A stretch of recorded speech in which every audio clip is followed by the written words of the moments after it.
I-confirm mo lang. Kong Dan told me to read the said affidavit. However, I asked the copy of affidavit he was showing to me to read it. He did not give it to me. The lawyer of Police Colonel Garma said, ikaw lang ang pwede magsabi niyan, sabi ni Colonel Garma. I was puzzled and I asked myself, why me? I respectfully told him that I cannot confirm. They are saying, as I have not read the affidavit. We went silent for a while. And then Kong Dan Fernandez said, while holding the affidavit, saan ka pwede?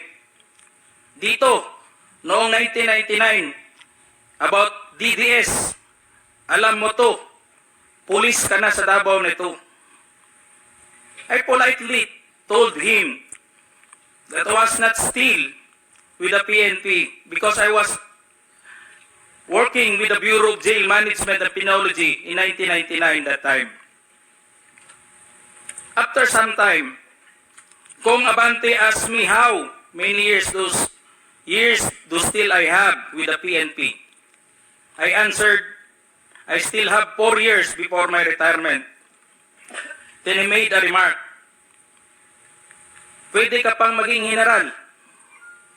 I humbly responded to him, masaya na ako sa ranggo ko, sir. Pagkatapos nito, sir, uuwi na lang ako. At magtatanim na lang ako ng kamote sa amin. The cordial conversation between us continued. And I felt that they wanted me to convince me to do what they wanted me to do. Then Kong Abante asked me where I serve as a chief of police, to which I answered, Mandaluyong City Police Station. Kong Abante then persuaded me by saying, ikaw naman, Colonel, ganito na lang, alangan namang walang insidente o pangyayari sa panahon na yon. I answered, and I served as a COP in Mandaluyong during the COVID-19 pandemic, and there were less crime committed.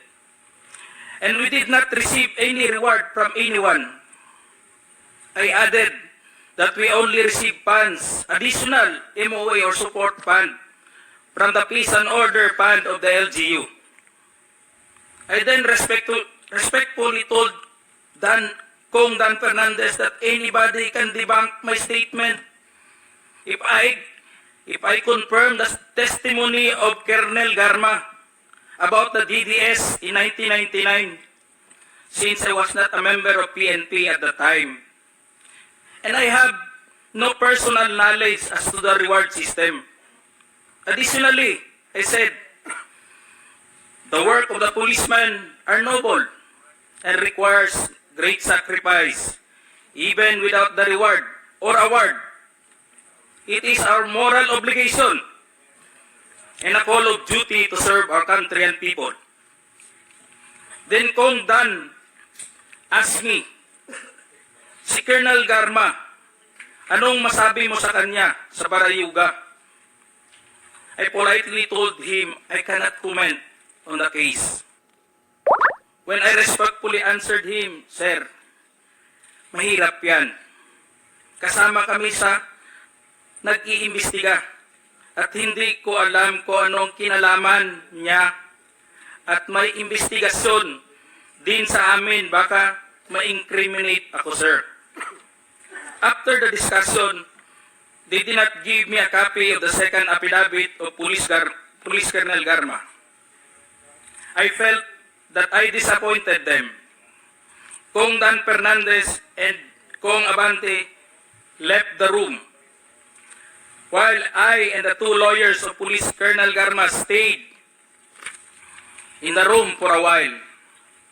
I presume that they are about to present the second affidavit of Police Colonel Garma. I asked the two lawyers of Police Colonel Garma why they have chosen me. They did not answer me and just stared at me, and that I went back to the hearing room. When I went back to the hearing room, I immediately called the attention of Police Colonel Lito Patay, who were sitting behind the witness table. We proceeded at the back of the lobby area when they suspended the hearing. I confided and discussed to him what happened in the room with Kong Dan Fernandez and Kong Abante and the tall lawyers of Police Colonel Garma. That's all, Mr. Chair. Thank you, Colonel Grijaldo. What motivated you to speak before this committee?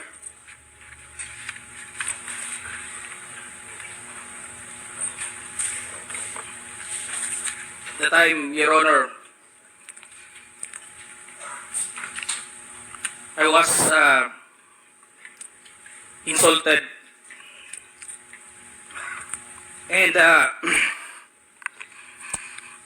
it is very offensive, and I think it is inappropriate for anyone to act like that.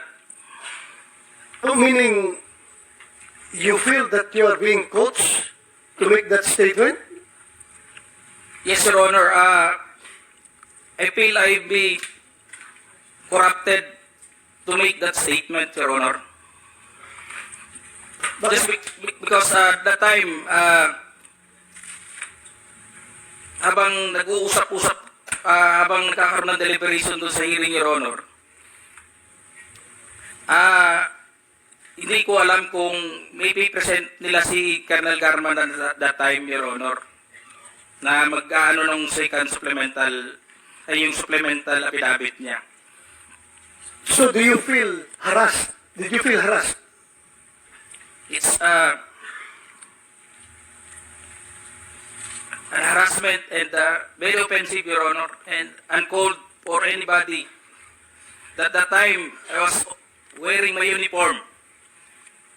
You're wearing your As uniform police officer. and you are being told to lie. Parang Am I correct? gusto nilang magsisinungaling po ako, Your Honor.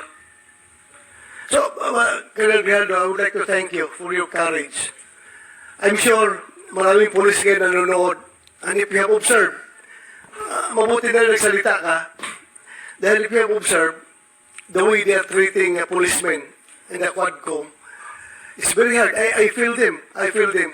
Because naging pulis rin ako. Kapag sasabihan ka lang, answer yes or no. You can only answer yes or no. You're not allowed to explain yourself. So, para bang you're being deprived? You're being deprived of your right to explain yourself. Kaya, lalong-lalo na kapag ikaw ay tinuturuan na itong sasabihin mo, itong paragraph sasabihin mo, o dito, pwede ka ba dito? So, that's very inappropriate and it's very irregular for a lawmaker making an investigation in aid of legislation to make that kind of approach to a resource person na parang pinipilit na itong sabihin mo, iko-coach ka, ito, pwede ka ba dito? Parang lumalabas na meron talaga silang preconceived na goal na kung anong dapat lang mahit dito, kaya ginaguide yung magiging statement mo. Am I correct? Yes, Your Honor. So ngayon, Mr. Chairman, kung nakikinig yun ang Philippine National Police, lalong-lalo na yung liderato ng Philippine National Police, I don't know what's his reaction with the statement of Grijaldo, because Colonel Grijaldo is just, well, I congratulate him for being so courageous enough to speak up for the truth in behalf of all the policemen na parang winawalang hiya sa mga tao na dapat hindi magwalang hiya sa inyo. Ay, kung nakikinig ang CPNP, I hope this is your person, this is your man. Dapat depensahan ninyo ito. Huwag ninyo itong ilagay sa litsunan. Huwag nyo ilitsun itong tao na ito. Because he's standing for the PNP. na dapat hindi ganun ang treatment ng mga resource person pagdating sa investigation. Kasi parang ang baba ng tingin sa inyo, ng nag-iimbestiga sa inyo. Yun lang ang nakikita ko, masyadong mababa. That's all, Mr. Chairman. Thank you, Sir. Congratulations. And we'd like to thank you for standing up. Your time has also expired. But sige, the long and short of it, yung may maikling kwento, kasi hindi ko naman napanood buong Quadcom, kayo ba ay tumistigo sa Quadcom din, finally? Nagsalita rin kayo ron? Yes, sir. We were already at the... Nag-affidavit ka doon? Nagsabi ko Wala sa... po kaming affidavit. We just... So, ilang tanong lang na sinagot mo doon? Ilang tanong? Tungkol saan? Anong The topic? last time that I was asked by Congressman Paduano, it's all about the operation sa Oron, Your Honor. Oron? Oron. One particular operation? Yeah. Sa first appearance mo? Second appearance mo? And Your Honor, the first appearance on September 27, it's all about about EGK that time, Your Honor. Sige, basta wala kang affidavit, so makikita No, Your na Honor. natin. Okay, so, my colleagues, the President is getting tired. So kung meron tayong questions for the address to the former President, tanungin na lang natin. Sir, okay ka lang, sir? Sir, I'm good until 4 o'clock. Yeah, I know. So, 5 na, sir. 5 na. totoo, sir. 4 a.m. 4 a.m. He's ready to 4 Hindi ako a.m. nagpapatawa. Yes, I know that, Mr. President. Mr. Chairman, Okay, so- just to clarify, and then I hope I didn't miss anything. When Colonel Grijaldo made mention about him being asked to lie and being asked to be influenced by a legislator, he is by himself, Mr. President. Ganyan, sir, There's question. no one in the room who can actually... Witness. Sino daw naka-witness ng exchange Is na there yun? anyone, sir? At present the time, the two lawyers of Colonel Garma, they were on the right side of the back that time, Your Honor, because it was discussed in the table on this place, and it was shown to them also. It can be seen by the two lawyers, because we are only 5 in the room, Your Honor.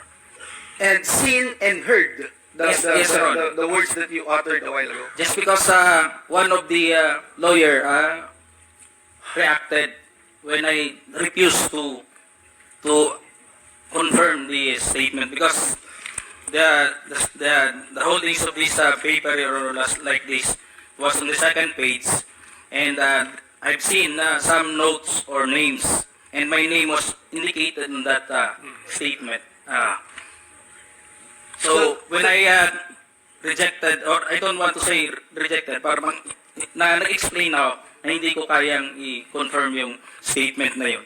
And what was the Sabi niya, reaction again? The reaction of the lawyers.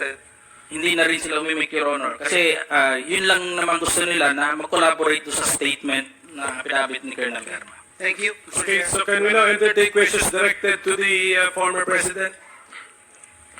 Ano, sir? You're right there. Wait a minute. Mr. President raising his hand. Yes, sir. Thank you for giving me the time. I'd like to ask the Colonel, sino yung idiot na superior, no? What is the question, sir? Who is the superior of... Yes, the one who... Alam mo ano ang ginawa ng ulol na yun? Subornation of perjury. That is a crime. Tingnan mo sa revised penal code. Subornation. Sige po, I think you already stated it, kay Colonel Grijaldo. Nasagot na po niya, Mr. President, nasa testimony na po niya. Sige po, can we now proceed? Who has questions for the former President? Mr. Chair, I'd like to make it clear na yung ginawa ng idioto na opisyal mo o classmate mo, Sir, is that officer, congressman. Congressman ang nagsabi sa kanya.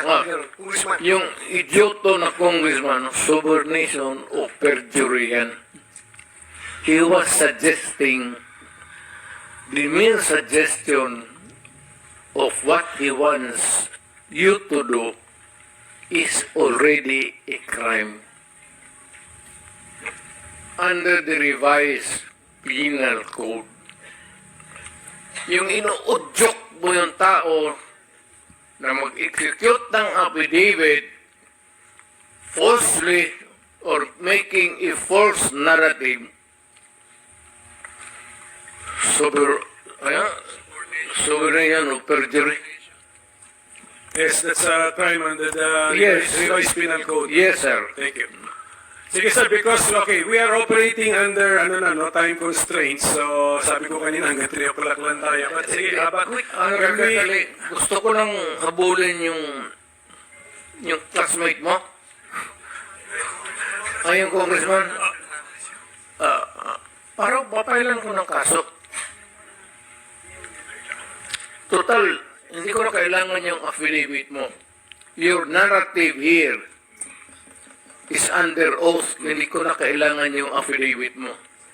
All I have to do is to take out your statement the basis of filing a case of Our transcript of records will be available to anyone who will request, Mr. President. Okay, next committee secretary. Transcript natin available to everyone. Okay, so anybody? Your Honor. Senator Lisa? Can we? Your Honor, What is it about, ma'am? about subordination of perjury. We all know about the theory I about just want Bago po magsimula, gusto ko lang pong ipaalala sa ating lahat na seryosong usapin ito. At tiwala ako sa chair ng subcom na seryoso tayo dito. At hindi ko po na-appreciate ang napaka-casual na mga sagot ni dating presidente tungkol sa patayan. At tumatawag, pumapalakpak pa ang ilang kasama dito sa session hall. So siguro, tigilin na natin yung nakasanayan natin na normalize at gawing katatawanan ng patayan. Sir, sabi nyo, when you are confronted by a criminal, you must overcome the resistance. Ibig po ba sabihin na lahat ng na EJK may baril? Kasi kung gano'n, nasa na po kaya yung mga baril? Dapat may libo-libo ng baril sa custody ng PNP. Do you have any thought on that? No, that is you're asking somebody somewhere or to make an accounting which is not possible. That your question cannot be answered here. All right, sir. So, but I think it can be questioned kung hindi nyo kayang i-address, itatanong po namin sa PNP. Sabi nyo rin po kanina, you take full legal responsibility for the consequences of the drug war. Yes. Kanina rin, Yes. kanina rin sabi nyo, maraming mali. No? So, halimbawa, si Kian De Los Santos, menor de edad, hindi armado, nagmamakaawa, pero pinatay ng mga pulis sa drug war. Do you take responsibility for the death of Kian De Los Santos? The criminal act, hindi naman siguro. The death. Do you take responsibility for his death? Walang maniwala na abogado sa akin yan. That Hindi would po, be sir. long shot. Hindi po abogado. Nandito pa lang tayo I sa was Senado, referring sa Korte. to the policy na ginawa ko para sa mga pulis. Yes, sir. Sabi At ko, nagbunga for that, yung I full polisiya. take full responsibility. Yes, for and that. what about yung bunga ng polisiya na libo-libong namatay kasama si Kian De Los Santos? Do you also take full responsibility for that? Because in October 2020, na-quote po kayo na sinabi nyo, if there's killing there, I'm saying I'm the one.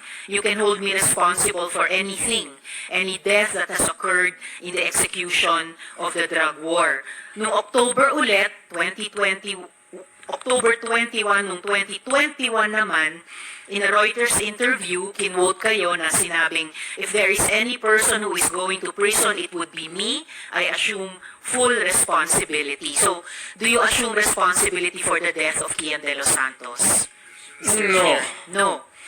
How about Ala- si Carl Alam mo, ma'am, Anthony Nunez? before you rumble on those many things, No, I'm not rambling, Mr. Chair. Very specific yung mga tanong ko. the specific ang law, guilt is personal. Tanong ka muna ng abogado. Okay lang po. Kayang-kaya kong magtanong sa abogado. Sige, tanong ka itanong muna ko ngayon po. before we proceed. No. Hindi tayo I magkakaintindihan prepared these questions with my Guilt is witnesses. personal. Yes, it's very personal. Hindi So, mo pwedeng ipasa sa iba yan. no, hindi po ito pagpasa. Ah, Iniimbestiga kaya nga. po ng Blue Ribbon yung war on drugs at yung naging bunga na extrajudicial killings dyan. And I am basing my question dun sa mga sinabi ninyo repeatedly, parang tuwing October nga sinasabi nyo, na you will take responsibility. Correct. So, yes. So now let me ask you about Carl Anthony Nunez, 20 years old. Walang nahanap na droga o baril sa katawan niya. Sabi nga ng investigador, mistaken identity. Do you take responsibility for his death? You know, ma'am, can I ask for a recess of just a It's few all right, minutes? Mr. Chair. Yes. Hearing suspended. Responsibility, as you said in October 2020, as you said in October 2021 about assuming responsibility for the war on drugs, do you take responsibility for the death of Carl Anthony Nunez, Mr. Chair? Alam mo, yung policy, ma'am, hindi mo nakuha yung yung policy ng presidente. Nakuha ko po, policy I maker was din po talking ako. about the policy. I take full responsibility yung sinabi ko na war on drugs. You said, Pero sir, kung you can hold me magpasok ka responsible ng for any death. specific crime, Yes, sir. You spoke hindi about pwede yan. you spoke about At specific saka, crimes. kung sabihin ko, I will take full responsibility, magdating tayo sa korte, hindi naman tatanggapin yan. Well, Mr. Chair, and if the resource person could keep his volume and pitch to a normal Trying to pin level. me down on Mr. Chair, you are pinned down by your own statements of October. You have to pin No, me Mr. down Chair. low. I'm not trying to pin you locally. down The on exchanges air. are no longer productive. Mr. The hearing Chair. is Do not pin me suspended. down on semantics. Okay.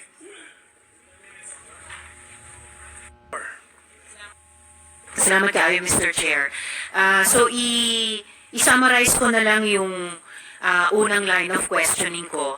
The point of my question tungkol sa assuming responsibility or not kina Kian, Carl Anthony Nunez, itatanong ko rin dapat si Althea Barbon na 4 years old, at si Carl Arnaiz, at si Reynaldo de Guzman alias Kulot, na-confirm sa Caloocan Court na the evidence was merely planted by the police. Ang point ng unang questioning ko na yon ay kung ina-acknowledge nyo o hindi na yung policy nyo caused the death of innocents. So lastly, Mr. Chair, actually may mga isang dosenang tanong pa sana ako sa dating presidente pero na-high blood yata sila sa akin. So dalawang huling tanong na lang. Una po, yes, Mr. Chair. Ganun lang siguro kasi excited lang ako. First time ako naka-appear ng Senate. But walang personalan yan. It has nothing to do with you, yung character ko. Yung boses ko lang kasi excited. But if we are offended by the demeanor, then mag-change gear ako. I'll try to do it with moderation. Salamat kayo, Mr. Continue, ma'am. Chair. Continue. Salamat kayo, Mr. Chair. At saka, Hindi, sandali, ma'am. Mr. Ganito, Chair. and I'm addressing lahat kayo. Taga-probinsya po ako. Hindi ninyo pwede ako masumo na papaulit-ulit. Pag ginawa ninyo yan, isnabihin ko kayo. Wala akong pera. I am not that rich na mag-travel dito sa aeroplano. Mahal yan. I am nabubuhay ako sa retirement pay ko.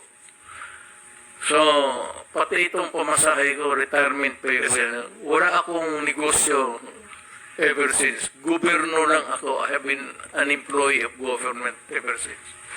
Kaya, I do not have my public life is open to everybody. So, magastos masyado, ma'am. Kaya, kung maaari lang, tapusin natin ito hanggang bukas. Huwag na tayong umalis dito. Thank you, Mr. President. Salamat kayo, Mr. Sir, Chair. Tapos, So, tapusin talaga natin ito. Talagang, tapusin natin ito dito ngayon. Huwag tayong umalis dito hanggang umaga. Umabot man tayo hanggang umaga bukas. Huwag tayong umalis dito. Tapusin natin dito. Okay, Mr. President, we are prioritizing the questions directed to you. Sige, Senator Ortiveros. salamat kayo, Mr. Chair. So, pangalawang tanong ko, tinawagan nyo ba si Senior Superintendent Padilla para i-congratulate siya sa pagpatay sa 3 high-value targets na Chinese nationals na inilagay sa loob ng Davao Penal Colony? Kasi sinabi nyo daw, "Congrats Superintendent Padilla, job well done." Pero grabe ang ginawang dinuguan. Do you confirm this, Mr. Chair? You call Padilla now because he is lying. I do not know him. And I do not have to congratulate this policemen and soldiers. Trabaho ninyo yan. Why do I have to congratulate you? Trabaho kayo dyan. So you do not confirm na tinawagan niyo si I do not- Senior Superintendent Padilla? I only congratulate people with who itong mga police daw graduate with honors kasi nagtuturo ako sa Police Academy. May congratulatory message ako. Pero congratulate ako ng ano. Well, Mr. Chair, of course, absolutely hindi naman natin kailangang investigate yung kung graduating with honors sa academy. Pero yung EJ case at war on drugs, kailangan talagang kaya natin ini-investiga. Kaya ma'am, huwag Mr. tayong Chair, umalis dito sa kwartong ito hanggang matapos ang gusto ninyong kunin sa akin. well, Mr. Chair, so yung huling tanong ko for today, for the record, Bakit? Ano ba?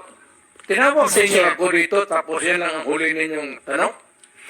may mga colleagues pa yata tayo, Mr. Chair, na magtatanong sa dating presidente. So, for the record, sinasabi nyo ba na ang mga drug users at drug criminals ay dinideserve nilang mamatay na lang kaysa pumunta sa jail? O para i-paraphrase ko si Patricia Evangelista, do some people need killing, Mr. Duterte? Ma'am, presidente ako. Nagagastos ako sa gobyerno. Bakit ako magbubuhay sa mga putang inang yan? Ikaw yung pera na ipapakain ko dyan sa preso, ibigay ko na lang doon sa mga tao dyan sa walang bigat. So, mas okay Walang kung trabaho. patayin sila kaysa Wala ipaeso akong pakialam sila. dyan sa kriminal, ma'am. So, thank you for making that of Kung record. pakialam sa kriminal kung saan silang impernong gusto nilang pumunta. Well, Mr. Chair, for the record, You make your own history in this planet. yes, Mr. Yun ang Chair. gusto nilang mangyari.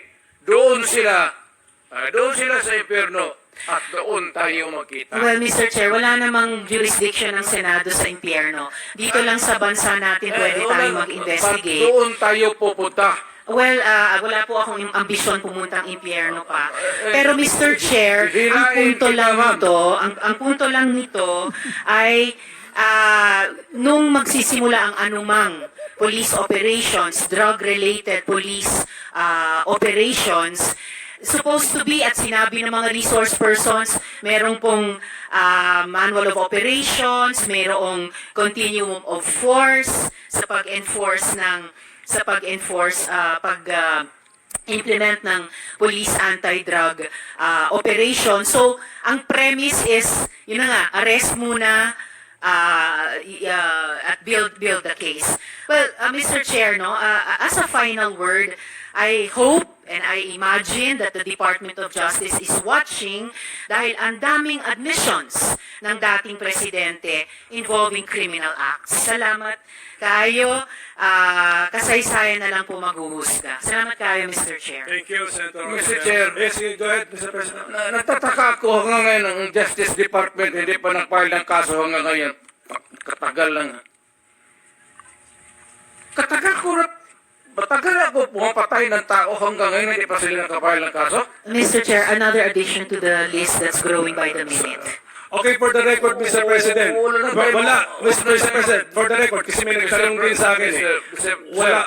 Huwag na tayo magdrama dito. Tapusin na natin itong istorya na ito dito sa Pilipinas.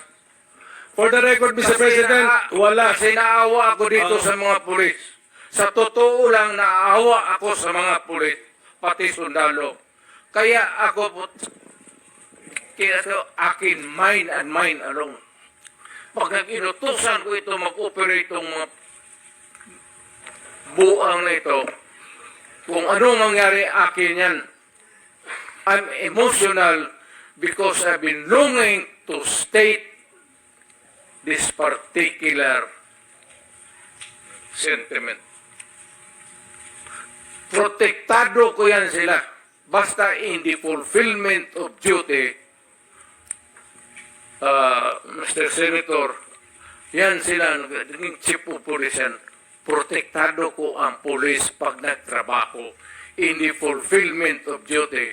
Pero alam nila, ang mga police na pumasok ng kidnapping, alam nila yung police nila, pinatay ko. Thank you, Mr. President. Ako po may tanong din. Pinag-aralan namin pinanood namin yung mga footages mo nung you were President-elect tapos naging Presidente.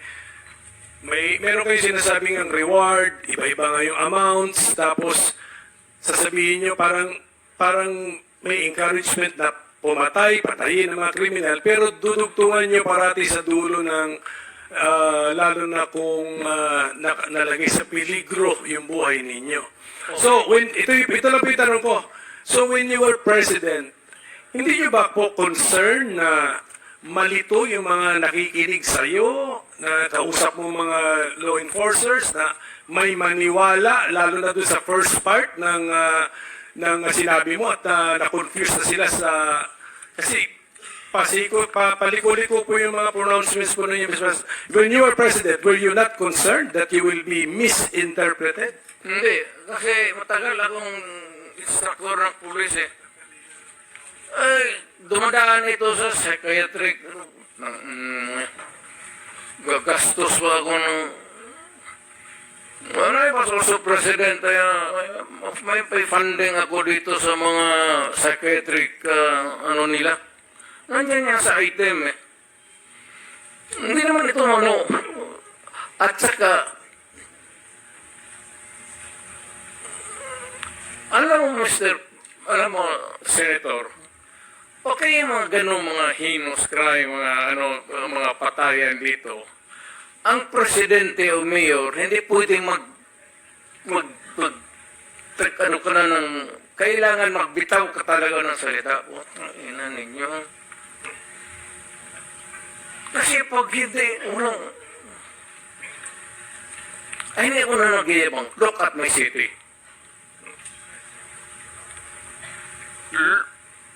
I would like to we travel back. Ano ang syudad ng Davao noon? Nung hindi pa akong mayor.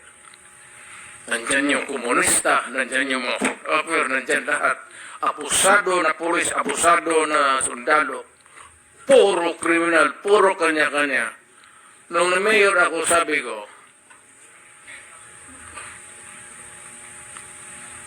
hinto kayo, either, ayan siya, mga nandiyan naman na noon.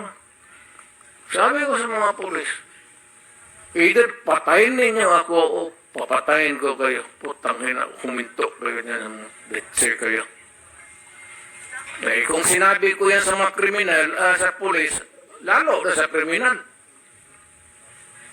Pero yung mga pulis na kidnap, sumali sa hold-up, mga tao nila, pinatay ko talaga. Alam nila yan.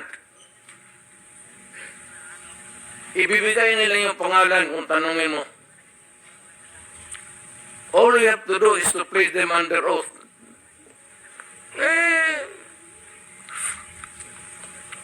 Sinabi ko sa kanila, pati kayo pag hindi ninyo madisiplina yung mga tao ninyo. Bayad ang mga tao ng sweldo ninyo tapos pati kayo kasali dyan. Stricto talaga ako sa pulis. Ayan sila. Puro general niya. Protektado ko ang pulis pag sa trabaho. Kasi ma-demoralize pag hayaan mo. Alam mo ba, Senator, nung mayor ako, ayan, puro dumaan ng Davao yan, puro naging chief of police yan. Pagka ang pulis nagkaroon ng kaso, yung araw na yon na ma-file yung kaso against the police, yung sweldo niya, hinto na yan. Wala nang pagkain na dumadating doon sa pati yung mga anak. Hinto pati yung edukasyon ng bata. Kaya pinoprotektahan ko sila. Ito puro generals. Pero alam nila, sila mismo pinoprotektahan ko. Dumaan ang kaso yan. Pero yung mga pulis na gago, I will take advantage of the presence of the former president and then ask now the police generals present this afternoon. Narinig niyo yung sinabi ni Presidente? At Generals Danao and Cuy, do you confirm what the President said? Na kung involved ang police ninyo sa krimen, siya mismo ang pinapatay daw niya. So do you confirm such a statement? alam nila. As far as I'm concerned, sir, when I was under the Davao City Police Office, hindi naman siguro siya yung pinapatay. Sige, tell us. As far as I know, sir, wala mang pinatay po si Mayor What talaga. do you do? What do you do to the policemen involved in crime? Policeman is involved in crime, sir. Yes, okay. That's the scenario eh. Oh. Sir, nung panahon ko, when I was the city director, there was one policeman who was discharged for illegal drugs. And unfortunately, hindi ko na lang po i-mention yung pangalan kung sino yung congressman na nilapitan at na-reinstate po sa serbisyo, in short.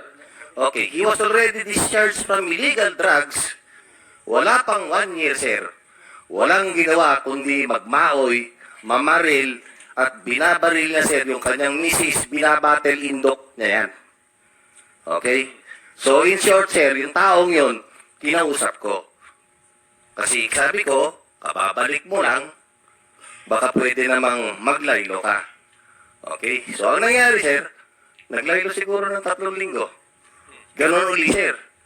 So, binaril na ng binaril yung misis niya. And accordingly, sabi mismo ng misis niya, Sir, kaya po laging nagwawala na naman itong mister ko dahil bumalik uli sa droga. So, in short, sir, pinatay namin. Ganon lang, sir. Anong circumstances, meaning pinatay ninyo, paano? Sir, lumaban, sir, Pulis may sariling baril, sir. Binabaril nga niya yung misis niya. Kami pa. Pinatay niyo sa bahay niya? Yes, sir. Pinapalit namin talaga, sige, sir.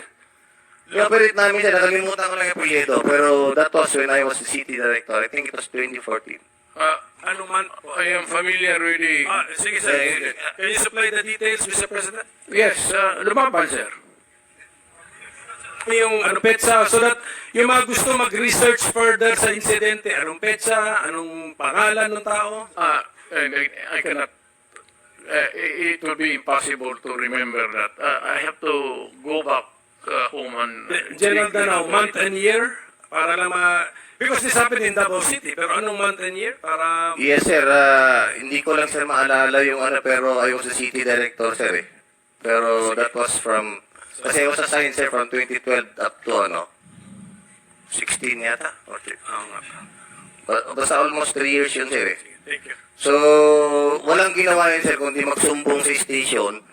And, actually, pinatawag ko, sir, yung police, Yun nga yung pinagtataka ko, sir. Dahil na-discharge na ito, hindi ko na lang sasabihin, sir, kung sinong congressman yung nilapitan niya. Sige po. And nakabalik sir sa serbisyo. So, yun ang nakakasakit sir sa atin. Dahil dinischarge ka na nga for illegal drugs and yet nakabalik ka uli.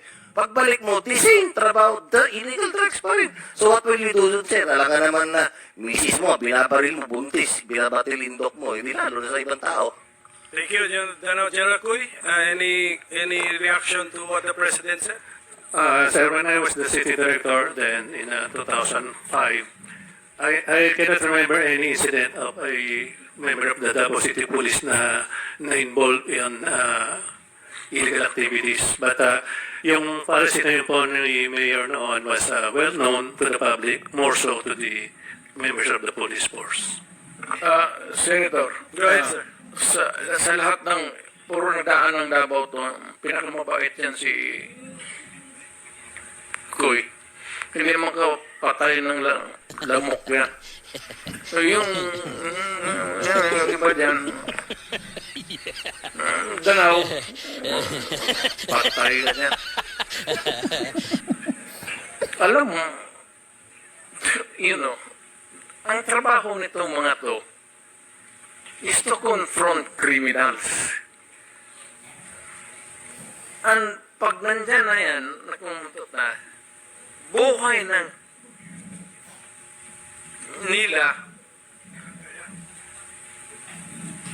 Ngayon, mamili tayo. Ako, nung mamili ako, sabihin ko, sige, habulin mo. Patayin mo pag lumaban. Yun talaga ang yun. Patayin mo pag lumaban.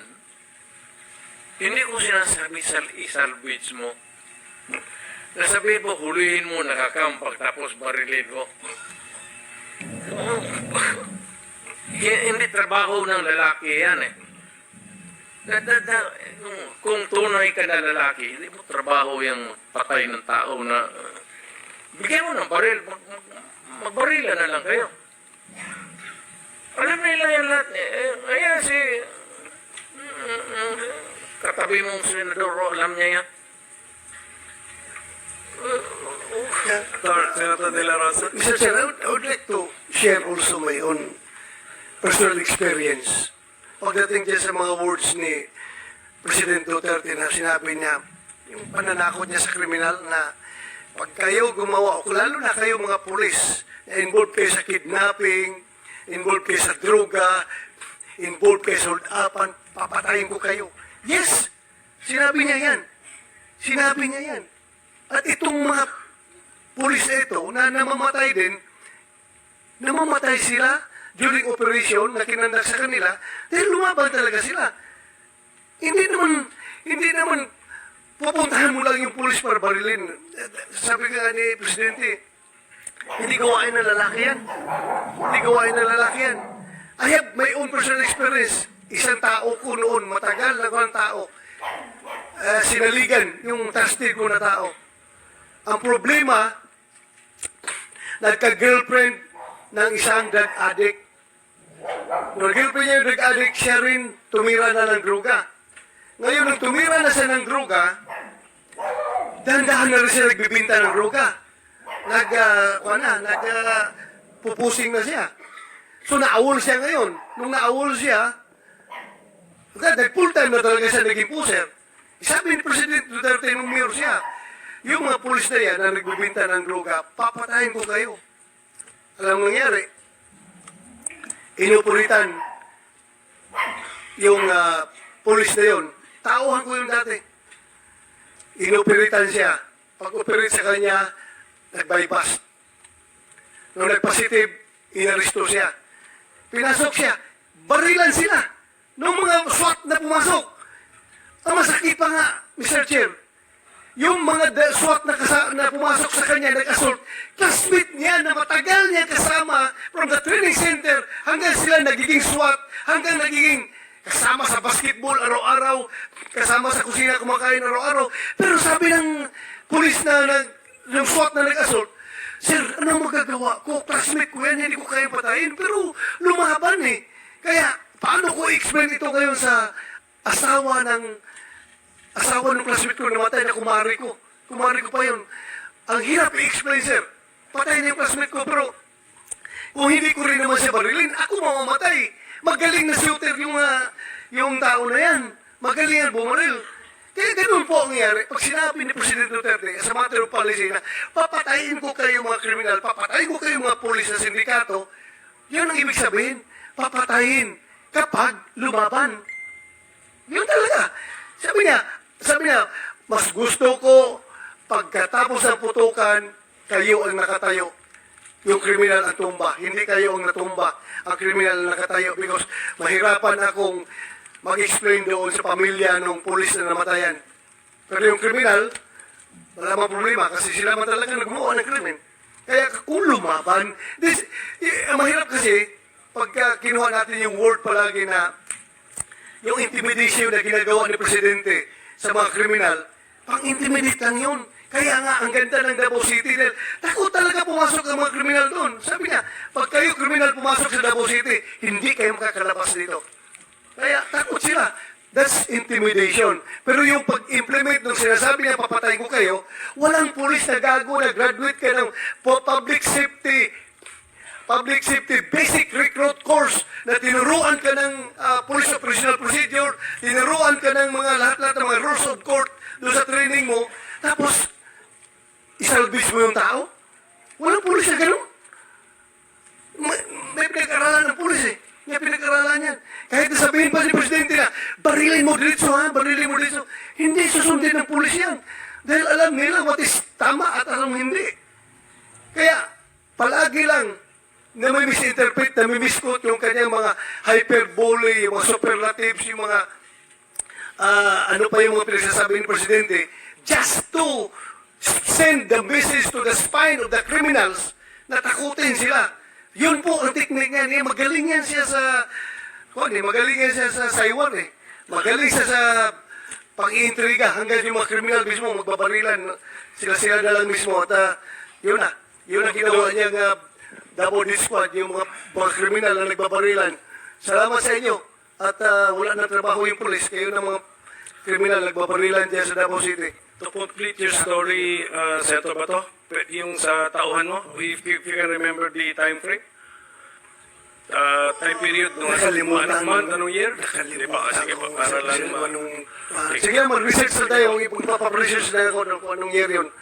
Pa-research ko. Mr. President, one last question for me. I don't know yung mga colleagues ko, meron pa.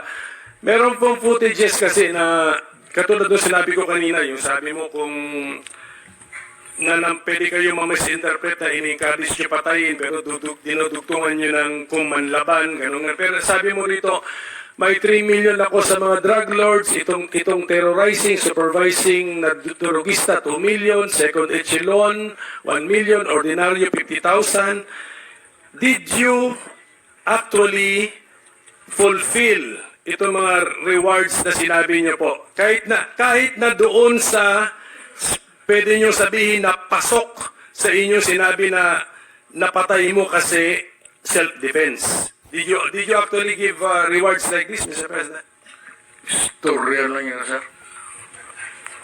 Kung pulis ka, ito na, doon. Kung may pinatay siya tapos sabihin niya, sir, sana yung sinabi mong reward, marahin kita. Putang ina, trabaho mo yung magpatay tapos magkubra. Ano ulit ito? Kahiro mo? Trabaho mo yung magpatay ka pa ng patay. Yan ang trabaho mo. Kaya ka binibigyan ng baril eh. Ang ibig kong sabihin, patayin ninyo yung masasamang tao, kriminal. Wala akong sinabi na pumatay kayo ng inosente. Alam nila ng lahat. Yan sila. Naggalit ako pag ikaw ang pulis, nag-abuso at may nagsumbong sa akin na binugbog ka ng pulis o pinatay mo yung asawa niya, putang ina kang pulis ka, may problema ka sa akin. Either maglayas ka, alam nila yan. Pag hindi, maabutan kita. Mr. Chair, just to add to the statement of President Duterte, yung sinasabi-sabi niya na pera, amount na ganito, ang my understanding to that is, kasama yan sa fear factor na gusto niyang i-inject doon sa mga kriminal. Tingnan nyo, nung in-announce niya na meron kang babayaran ko yung drug lord, sabi niya, 1 million o iba-ibang prices, iba-ibang amount. Tingnan mo, Parang kung saan napunta ang pinakamalaking drug lord sa Cebu, si Jaguar, lumayas. Nagtago dito sa Las Piñas. Hanggat dito na sa Las Piñas. Yung mga drug lord sa Iloilo, si Udikta, saan nagpunta? Ha? Pumunta dito sa Manila. Kasi natakot sila. Natakot talaga sila, Mr. Chairman. Pero kung sinabi mo na actual na binigay yung pera na yan, na pangtakot, na kung may napatay, ibinigay, I don't know. Tanungin natin si President Duterte kung binigay ba niya yan kung may namatay. Hindi, kasi- Pero ang alam ko, pangtakot lang niya yung kaya layasan yung mga drug lord dito sa Pilipinas. Ngayon, nawala na si President Duterte, bumalik na naman. Andyan na naman sila ngayon. Continue yung kanilang trabaho, kanilang negosyo. Kaya, hindi nila nakuha yung style ko, sir. Hindi ako magsabi magbigay ako bounty, ikaw yung criminal.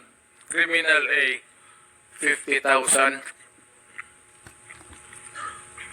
Sabihin ko, ang pulis ang bigyan ko, 50,000, sigurado maulihan ko. Sabihin mo ng 50,000 doon, wala. Pero sabihin mo, ibigay mo yung 50,000, no? Hanapin mo. Pag lumaban, patayin mo. Alam nila yan kasi dumaan yan lahat sa akin. Instructor ako sa criminal law, pati criminal procedure. Dumaan yan sila sa akin either sa klase or lecture. Alam nila lahat. Alam nila lahat kung papaano pumatay ng legal at payment of duty when your life is in danger. Alam nila yan. Pagkapulis ka, hindi lang basta-basta bumaril ka dyan. Only when you are enforcing the law at sabihin mo mag-surrender ka, pag ayaw mo mag-surrender, lapitan mo, you must overcome the resistance.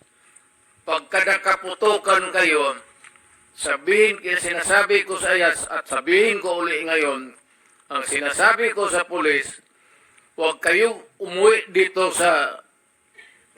o mag-report sa akin na may tama ka. Galit ako, sabihin ko, bakit ikaw ang tinamaan? Putang ina. Anong klaseng pulis ka na? Alam nila yan. Yan sila na puro nagdumaan ng chief of police yan. Alam nila yan.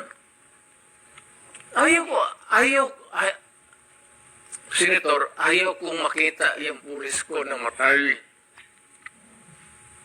Kasi naaawa ako sa mga piyuda. Kaya lahat, alam na, ito, nandiyan sila.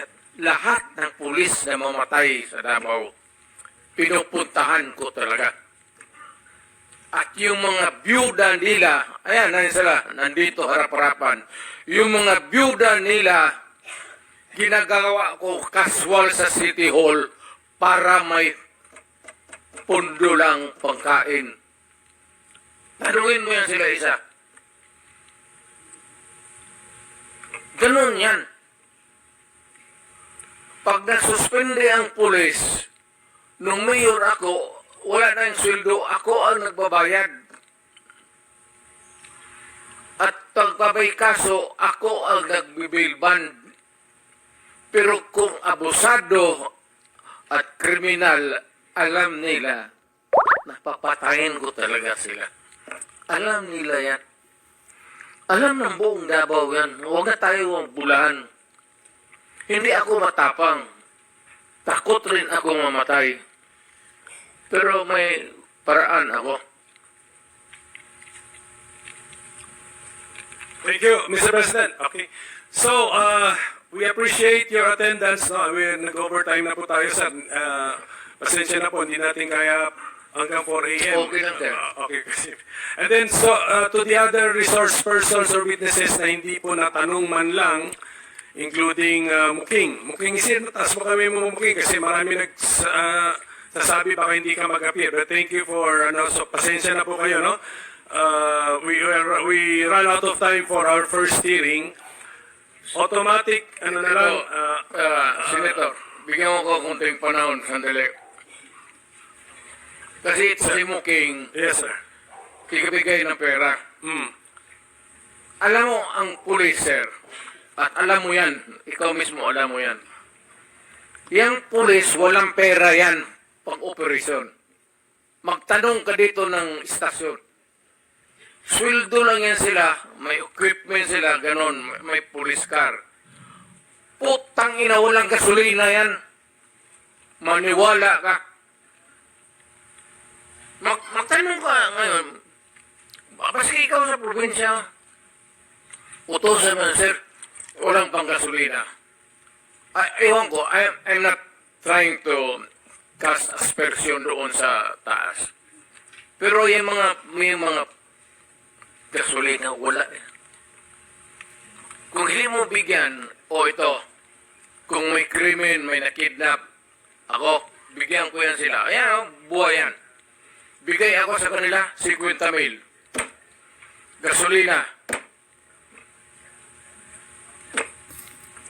Pagdating mo doon, patayin mo. So, anong gawin nila? Bigyan mo panahon na lumaban. Kasi yan ang instructor ako sa criminal law, criminal procedure. The only way na hindi kayo makulong and to justify the killing is bigyan mo talaga ng panahon na lumaban. Kaya huwag mong lapitan doon na ganunin mo. Hindi yung diretso-diretso. Lalo yung mga hold-upper, papatay talaga yan. Mindanao. So thank you, Mr. President. In the course of the hearings, doon nga natin i-establish bakit nga walang pang-operation ang police. So yun ang ating, tatanungin ngayon natin yan. Pero we have run out of time for our hearing this, kanino kay Presidente? Until now, sir. Okay. Until now. Can we excuse the President? Okay. Sige, Mr. President, by unanimous position, you are now excused from the hearings. Thank you for attending. Thank you, sir. Thank you na, sir. Whether you like it or not, kasi itong mga kaibigan niyo po rito, gusto na po kayong iparelax, Mr. President. Ito na kasi yung forum na maybe binigyan ako ng panahon ng Panginoong Diyos na makarating dito. And I could talk publicly. Alam naman lahat ng mayors yan. Kulang talaga ang suporta. Ang pulis ko, hanggang sweldo lang yan. May pag-utos, walang gasolina, walang pang-follow up. Mr. President, Mr. Chairman, I think it's majority of the members of this committee, Senator Romero Padilla, Senator Bongo, Yes, okay. Yes, I yours understand. truly, I and understand. even Senator Villanueva. I would like to excuse the President Yes, okay. from We suspend so that the President can Ayaw ko kasi there are so many questions that would be left unanswered. we suspend our hearing.